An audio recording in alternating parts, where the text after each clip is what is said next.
movie we're about to talk about. And it's really special because I just got this new job announced as Ms. Movie Phone, right? Thank you.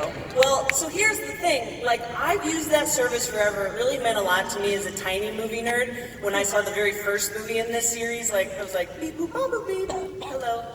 And so I feel like I've been waiting nearly my entire life to introduce this panel to you in this exact way.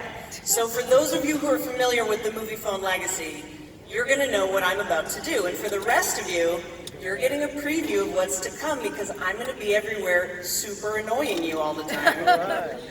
You ready? Hello and welcome to Wondercon. You have selected Dark Phoenix.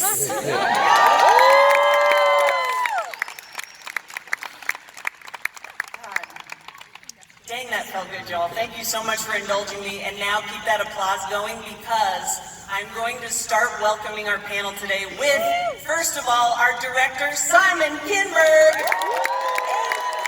And producer, Hutch Parker.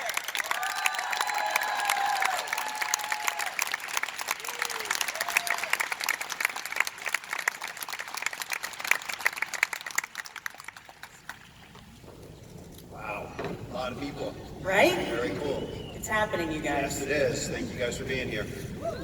So Simon, ease us into this. Tell us the end of Dark Phoenix. Everybody dies. They turn to dust.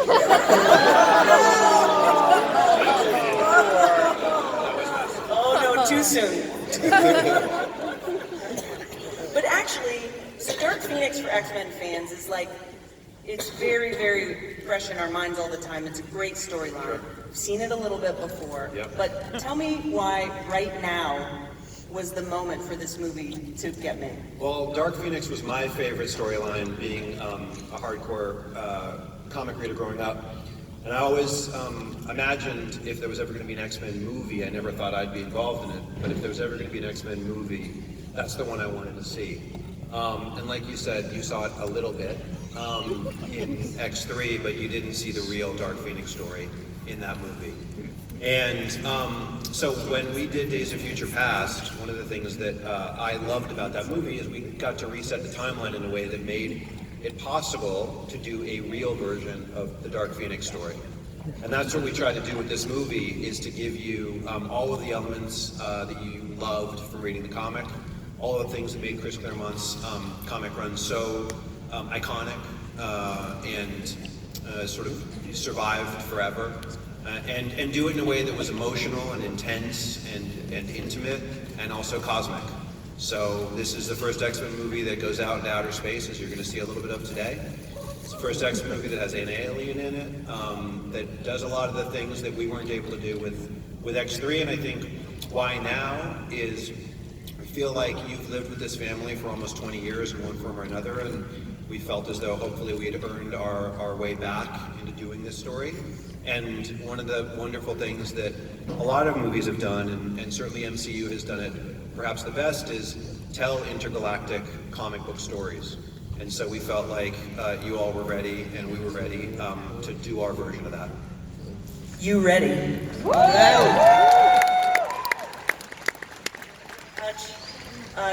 You guys have been making superhero movies before it was cool, right?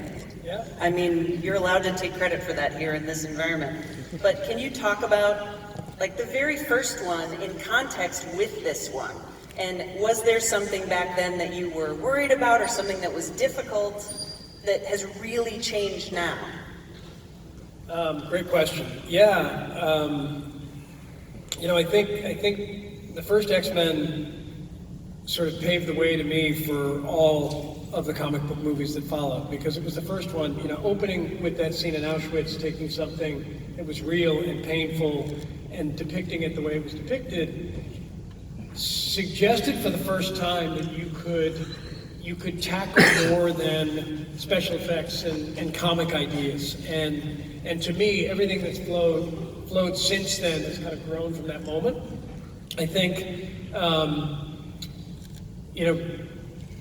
candidly, in the early days of, even back at X3, there was what I would call a more authentic approach to the comic books. And something I struggled with as an executive at Fox, trying to get certain movies made. And then I think in the last couple of years, for me, Logan and this film, did something different, which is dig into these characters and these issues in ways that we hadn't before. And that's something I love about the comics in general, is the degree to which they promise such incredible stories, and the underlying material is just so good. And frankly, I think it's better than we've been as storytellers in some cases. And this is a film that I think aspires to try to really tackle all of the potential of that while honoring the legacy and the characters and our wonderful cast. I think Simon has done a pretty masterful job at doing that, which we're going to share a lot of with you today.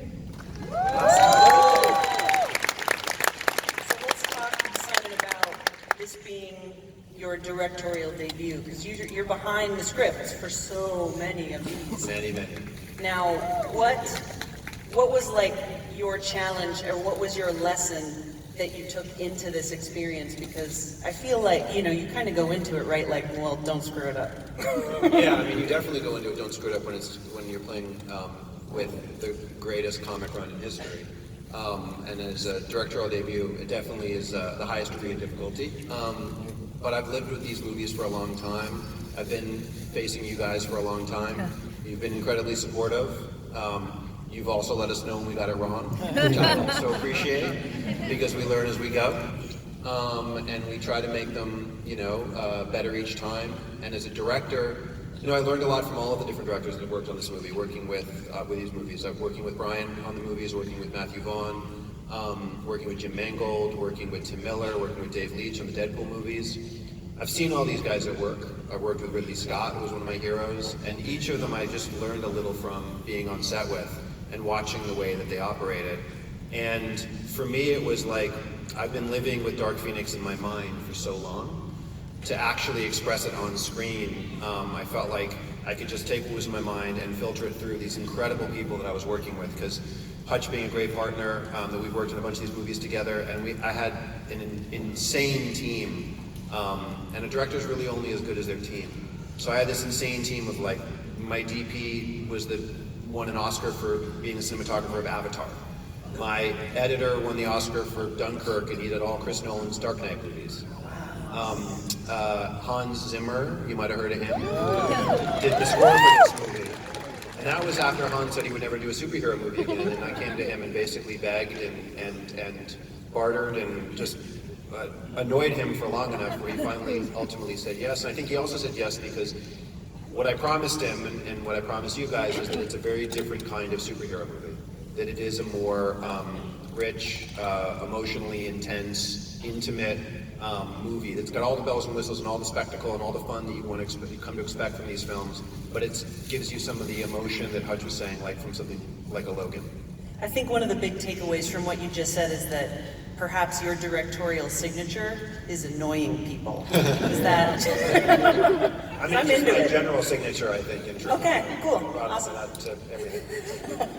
How about we show everybody one of the things that you guys have brought today? One of the things we brought a big chunk of the movie for you guys to see today. And I love it. All right, you guys, that's my cue. Let's bring up the cast, shall we? All right, so everybody ran out to watch the clip, so I'm going to slowly and eloquently say their names so they go in order. For the love of God, guys, don't mess this up. Sophie Turner!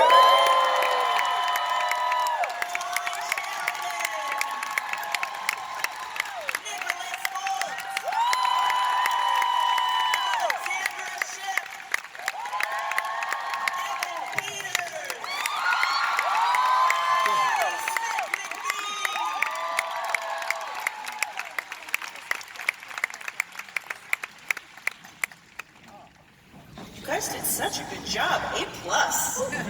My God, you have this cast wrangled like nothing. They know how to follow instruction and everything. First time director, A+. Perfectly.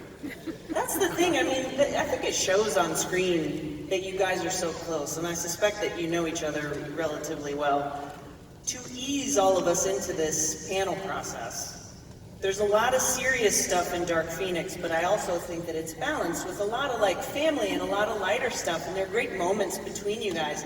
So the first question that I wanted to throw at you, just down the line, is if Professor X could see inside your head, is there a hobby or a memory or like a funny story that he would see, right? And feel free to answer for other people too and pull them out on things. Memory from the movie? I mean, it could be from the movie, it could also be from your personal life, and everyone's gonna tweet about it and bother you. Yeah, I love it. Let's start with Sophie.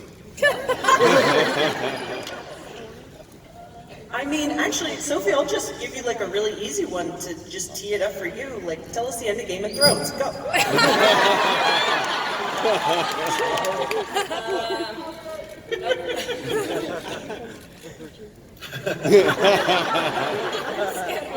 Oh my God, I love it. You Dark Phoenix me just now. I'll take this question for the team.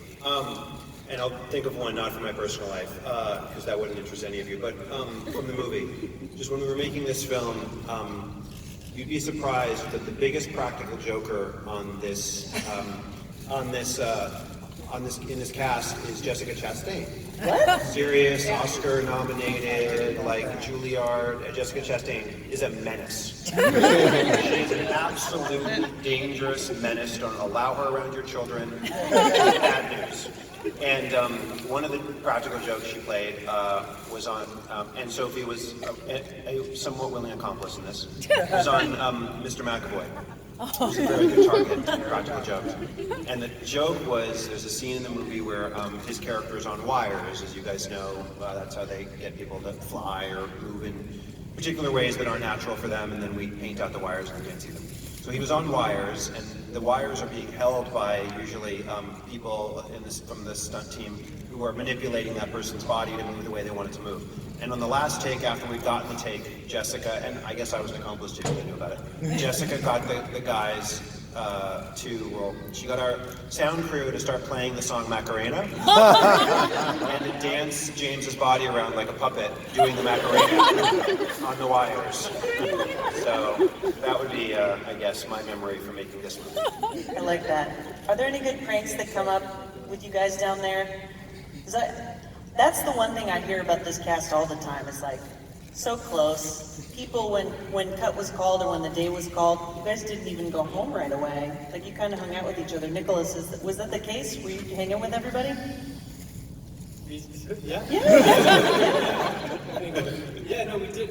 You know what? We actually reined in a lot of our pranks, and like we still had a lot of fun. But at the same time, this movie, like Simon was saying, focuses so much on the emotions of these characters and everything. Everyone had a lot work-wise to focus on with their characters, so everyone was a lot more focused. I'm trying to think of pranks we played. Because Like the game, there's this game. He's really good. That's been ongoing for like years through these films, though. The whole like look at the way. Yeah. The airsoft guns. Oh yeah. We're going to trouble. Okay, yeah. Dares. We used to do or on Apocalypse, wasn't it? Dares. Yeah, Dares on Apocalypse. What else? Ooh, dares. Nice. It was odd. What else? Tequila slaps. That was actually on the last movie, I want to say. Oh yeah, that was We're outlawed in this movie because one of the actors from the last movie got knocked unconscious during tequila slaps. It was just a form of abuse. They called it a game. Could I ask for some further clarification on a game called Tequila Slaps? Yeah, you just You go, Sophie. you take a shot and then you smack the person across the face. Okay, great. It is exactly what it sounds like. I love that. Wholesome. It's very wholesome. That's perfect. Well, and then flipping the script completely, like Sophie, let's just talk about Phoenix a little bit because, like everybody's been saying, there's a balance here. You know, it's very light, you guys are friends, but at the same time, your character's really going through a lot with this storyline. I mean, I kind of see it, and I have to tell you that, not to make light, but I relate to it because partially it's about a lady getting cracks on her face and being unable to control them. Right? So I mean, that's part of it. But can you talk about the difference in preparing to play Jean versus preparing to play Phoenix? That's interesting. But you're right, the movie is mainly about wrinkles. That's kind of what we were going for with the movie. I'm glad I got that, yeah. Yeah, you got it. I mean, really, the preparation to play Jean and the preparation to play Phoenix was kind of the same preparation, because it's not like it's not really like day and night. They're kind of fused together, and that's why there's such an internal struggle, is because it's these two kind of separate entities fighting each other within one person's body. And so that's what we were kind of going for. So really, we wanted to study schizophrenia and dissociative identity disorder to kind of really delve into the psyche of the character and ground her in something quite real and something that will resonate with a lot of people. So that's what we were kind of going for, rather than two separate entities. Yeah, which really adds a lot of nuance to the character, because at all times there's something going on. Yeah. Yeah. I think that I could see a little bit of that in all the cast, I think, a little bit. And Ty, can you talk about that too? Because, I mean, just what's really interesting about just Cyclops' costume is that your eyes are covered. So that's one of your main ways to broadcast what's going on. But there was a shot in that last clip that we saw where you thought she was gone, right? And I felt that from you. So can you talk about that challenge? Because this is sort of new for Cyclops. Thank you. Just like, it's kind of like when in Judge Dredd, like, you know, you can't see a face, but you're getting emotion. This is good stuff. Yeah, it's a lot of eyebrow acting. So I just sit in the mirror and no, it's good. You know what? This movie is really fun. We've all been saying in some of our interviews earlier that it's fun because these movies they jump from decade to decade, so a lot happens over the course of 10 years, and so you get to explore these characters in different chapters of their life.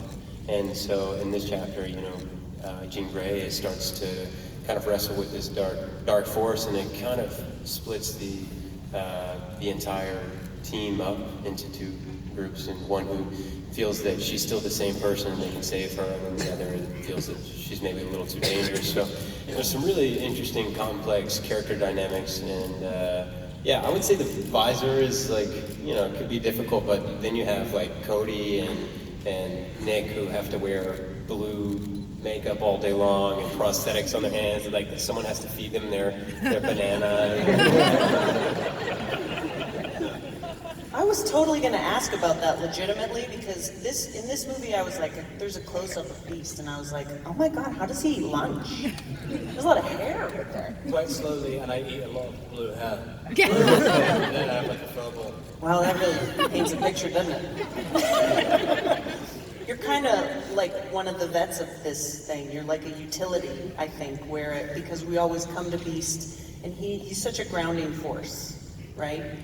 Yeah, I mean, the fun thing about this movie is we've seen him evolve over the past few movies, from one of the students wrestling with his identity, and then now being, one of the leaders of the X-Men, but then also stepping away from Charles because of what happens in this film, and kind of finding his own resolve and approach to the issues that take place in this film. So you kind of get to see a new side of Beast chance to do that. Was there a moment during this movie in particular where you were like, I just nailed it?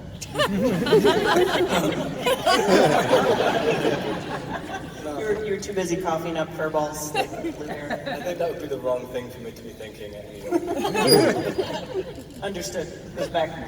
That's actually not true. After every take Nick does, he's like, nailed it. It's under his breath, but everyone can hear it. Yeah, we can hear you, Nick. Your mic nailed it.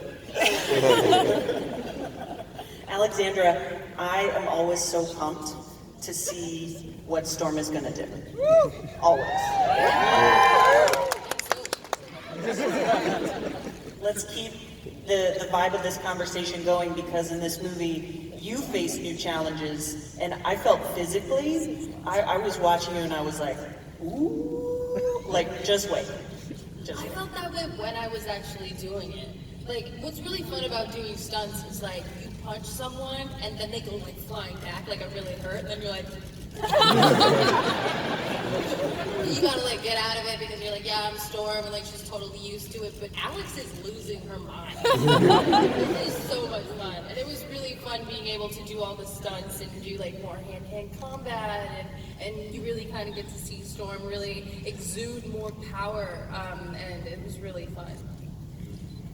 When I'm looking at these clips, as a non-actor, I take myself out of it for a second and I think about how you guys can't see any of the stuff that we see when you're shooting it. Because I mean, so much of your power is CG and it's added and stuff. Do you, like real talk, do you ever stand in the mirror and practice all your cool superhero stuff? That's the only way you can do it. Yeah. It's the only way to do it, but it's actually really anticlimactic. Like you're like, yeah, that was it, but nothing. Like literally nothing. I think the saddest version of that is when in the movie it's epic. Bam, he goes away, shows up somewhere else. But when it's Kurt, when it's me doing it, bam, I just toddle off and run away. Because you can't do it. And yeah, it's quite awkward. Nightcrawler is such an important part of the team, and that's something that really comes across in this movie is how needed everyone is and how everybody's such a functional part. But now that you say that, it actually occurs to me that his usefulness is essentially like him hugging people, right? Very sweet way to put it, thank you. Yeah, he just likes to get a bit of touch in. Yeah. I love it, man. Adults don't touch each other. Yeah. I know that sounds really weird, but like adults, we don't touch each other. You touch kids, you don't touch adults. What a beautiful power. Yeah, thank you for pointing that out. Woo! I love it. You got a couple woos with that. Yeah, that's a little clap. Yeah, take a shout out to Hugs. What's Kurt going through in this film? I feel like, as we say, you know, jumping the decades, you get to see a form of maturity in him, definitely, that is quite different to what I've portrayed in Apocalypse, which was the more innocent, wide-eyed, vulnerable Nightcrawler that we love, and, you know, the comedic relief at points. But in this one, he definitely kind of starts there, but I had an opportunity to portray that more vicious, savage archetype in him that is a culmination and a product of his frustration building up to from not being able to know how to fix these internal struggles and the crisis that they're all going through as a team and as a family. So it ultimately crushes inside of him, and that's where we see it kind of connect with, I would say, Alan Cummings' portrayal of the character, which was very demonic and quite aggressive. Yeah, this is really a different side. There's so much conflict. You can really feel that in the film. Now, speaking of conflict, the bravado of Quicksilver is like one of my favorite things. Yeah, I know. Nailed it! I'm like, that's our boy. One of the things that I associate with your character are these amazing sequences with great music. And so I wanted to ask you, just like personally, is there a song that like really resonates with you that you would set your own personal slow-mo sequence to? Yes. And you have to get really close to the mic. Yes. There you go. I'm gonna crack that whip on you, brother. I think maybe, do you guys know that song at the end of Mortal Kombat? The ghosts are coming up. No? Will you sing it for us? Yeah, would you? Here you go.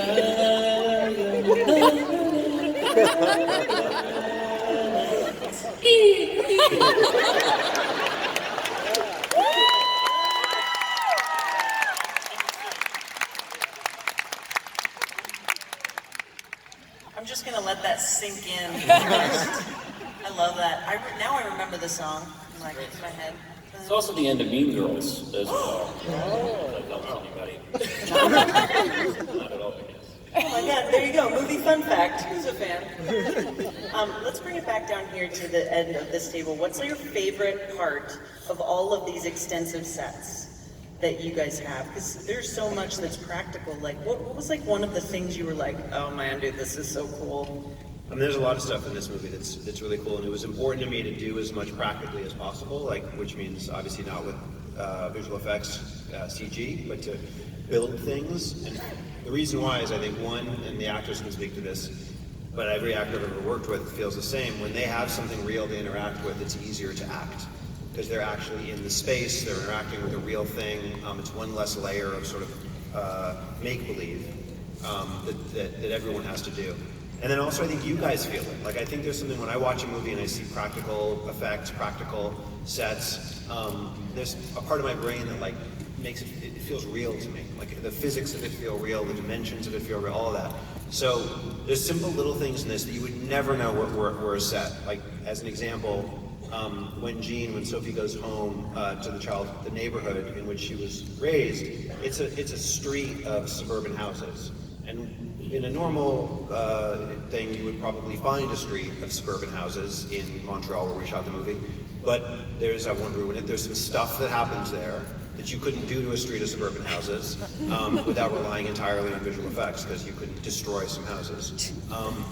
And instead of using visual effects and going to a location, we built a city block of suburban houses in the back lot of a parking lot where we shot. So all of those houses that look very real are very real on the outside and have nothing on the inside. That was really cool to me. And I think the other one probably, and you're going to see this coming up, so I don't want to ruin it for you, but there's a scene sequence in New York City, and we built a few blocks of Fifth Avenue in a soundstage. And that's what you were going to see shortly. And that was cool. Amazing. On the flip side, so that was some cool stuff that was practical, and Sophie, I would like for you to tell us in great detail, one of the things that I'm always looking for when I'm watching like a superhero movie is like, what is cool that is going on that I secretly want to be able to do? And something that I've noticed a lot with Phoenix, I'm starting to move my arms like this, is that her hair kind of, Yeah, I right? got my own Beyonce fan.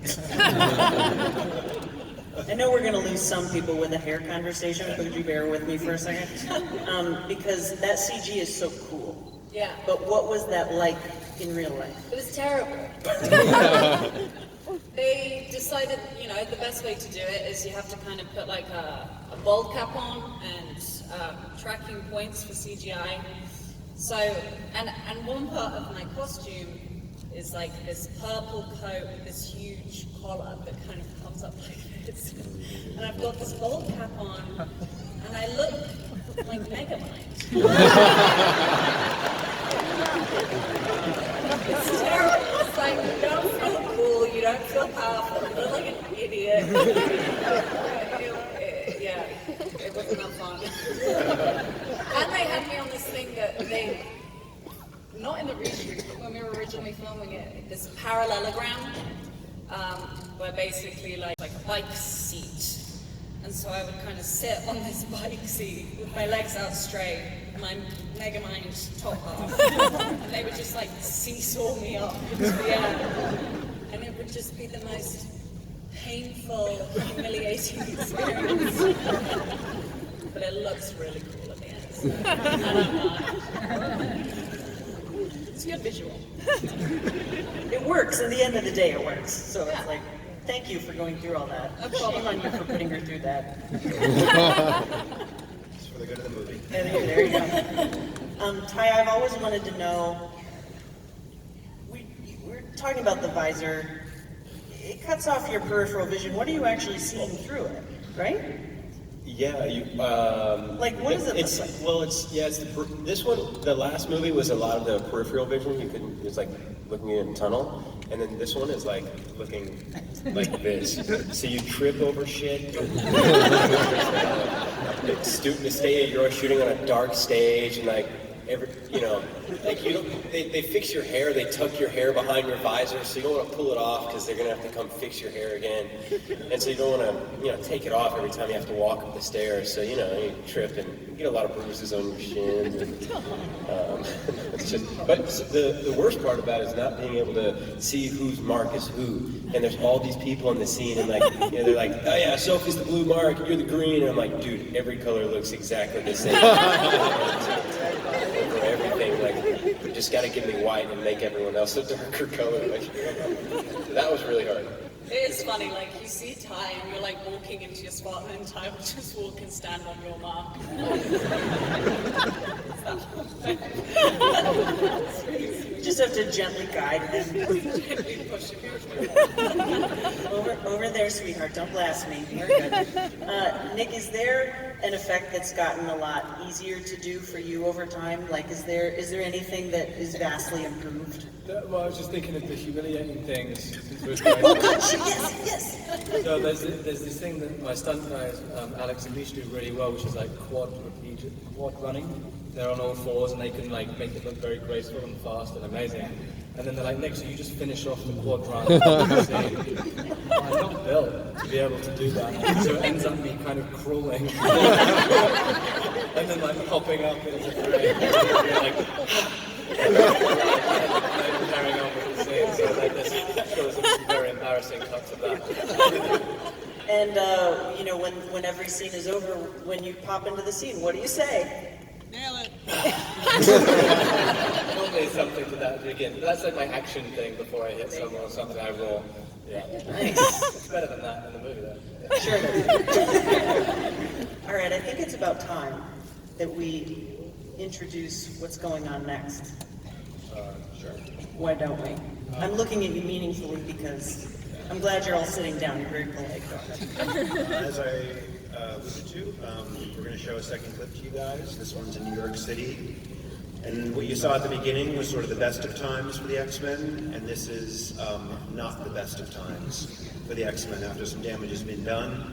And the family of the X-Men have been challenged, and this is you seeing them in conflict. Two things. One is the visual effects aren't completely done, though they're pretty close to being done, but there's a couple shots that aren't completely done. The other thing, since there are some kids in the audience, and it says here, please be aware that members of the audience may be under 18 years of age. If you are under a certain age and you've never heard a word that starts with F, it's not fudge. You're going to hear it from one of the characters sitting on this panel, so I warn you of that in advance. For the fans that have heard that before, I think you're going to appreciate it. And so here you go. This is something that nobody in the world has ever seen outside of the filmmakers.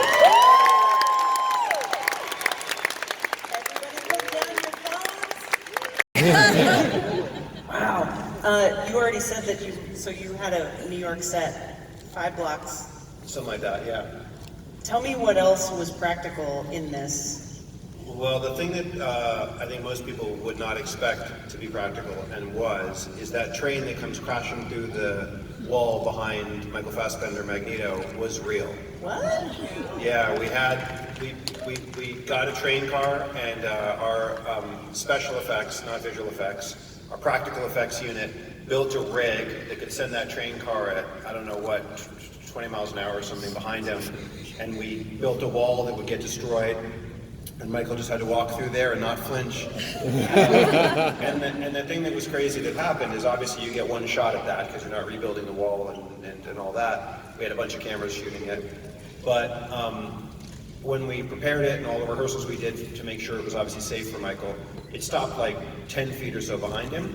But on the day, for whatever reason, when we actually filmed it, it stopped about half a foot behind him. And that thing that comes crashing from behind him that falls down, like those bricks, are real. They're in the set.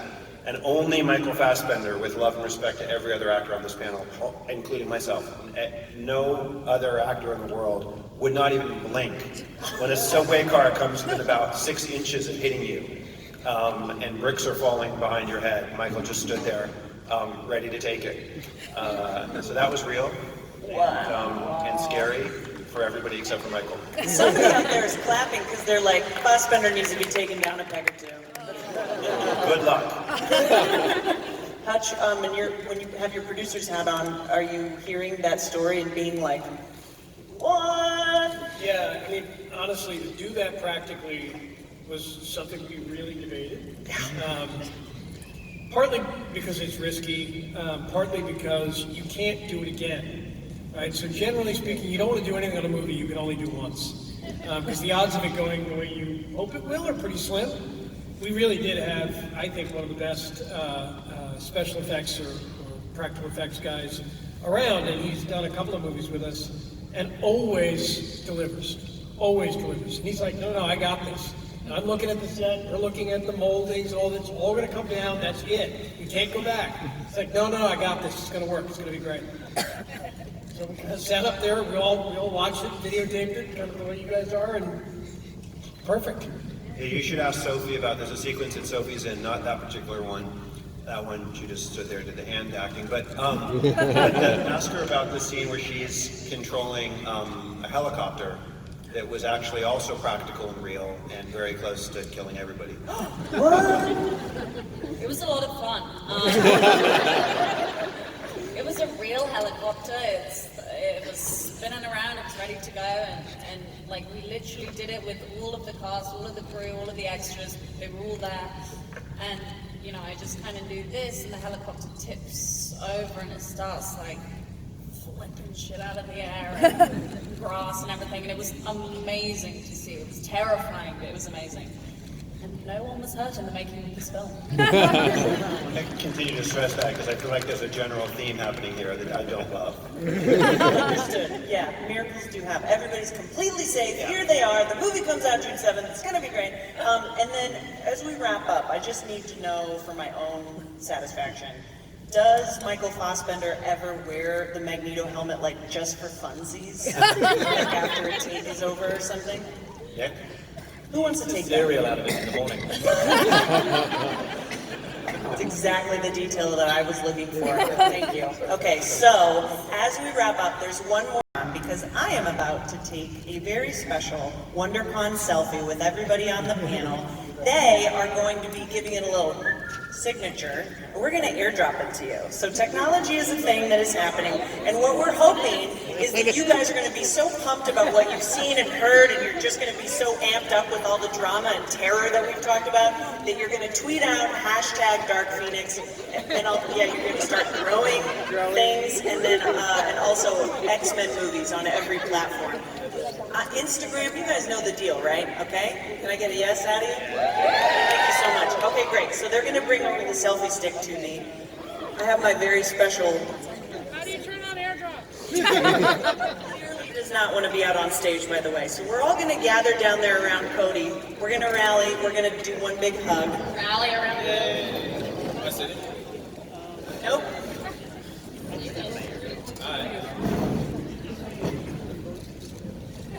And by the way, if you wanted to stop being polite and start standing up, you could end up in this.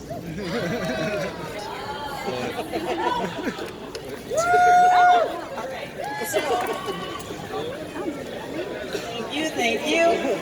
This is always fascinating when you're checking out all our butts. Enjoy it while you can. I'm going to back up. I'm going to get obnoxiously close to you. And we're going to get more of the...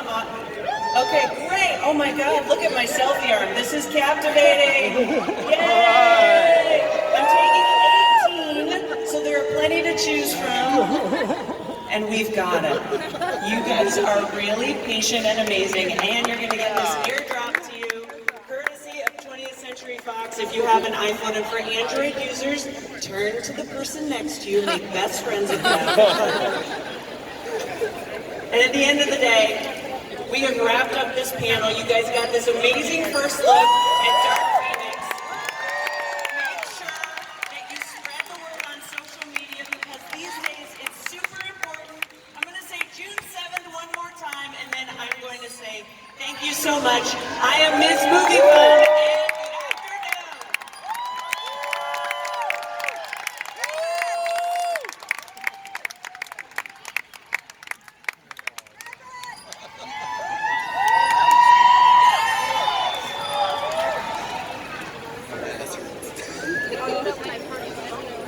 Ska vi se på tåget? Nej, du drar iväg.